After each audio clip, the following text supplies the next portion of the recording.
ان کے گرنتھ 4 ہیں، مذہبی گرنتھ، ایشوریہ گرنتھ 4 ہیں۔ رگ وید ہے، یجروید ہے، سام وید ہے، اتھرو وید ہے۔ اس کے بعد کرسچن ہے، کرسچن کو لے لیجئے، دنیا میں نمبر 1 پر سب سے بڑا مذہب۔ کرسچن کی کتاب ہے مرقس، لوقا، یوحنا، برنیاس۔ 4 ہی ابھی استعمال میں ہے، برنیاس استعمال میں نہیں ہے۔ جن کو اس کے بعد ان سے پہلے حضرت موسیٰ کی کتابیں لے لیجئے، تلمود کا دوسرا نام، اور بائبل انجیل کو بنا کر، ان دونوں کتابوں کو ملا کر، یعنی توریت اور انجیل کو عہد جدید، عہد قدیم، یعنی کرسچن اور یہودی کی مذہبی کتابوں کو ملا کر آج کی تاریخ میں ہم بائبل بولتے ہیں۔ ان بائبل سے بھی پوچھئے کہ آپ کے پاس ایشور اللہ کے کلام ہونے کی دلیل تو ہے، لیکن آپ صحیح شکل میں موجود ہیں یہ نہیں بتا سکے۔ کیوں؟ کیونکہ وہ کتابیں اللہ کے طرف سے نازل ہوئی ہیں، حضرت موسیٰ پر، حضرت عیسیٰ پر۔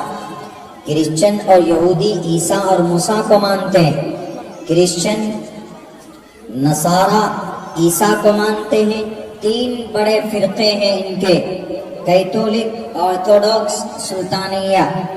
سلطانیہ تو مفقود ہے، لیکن کیتھولک اور آرتھوڈاکس یہ 2 مکتب فکر کے لوگ عیسائی دھرم میں کثرت سے پائے جاتے ہیں، اور ان کی گرنتھ اور ان کی ایشوریہ اوتھینٹک شاستر جو ہے وہ بائبل ہے۔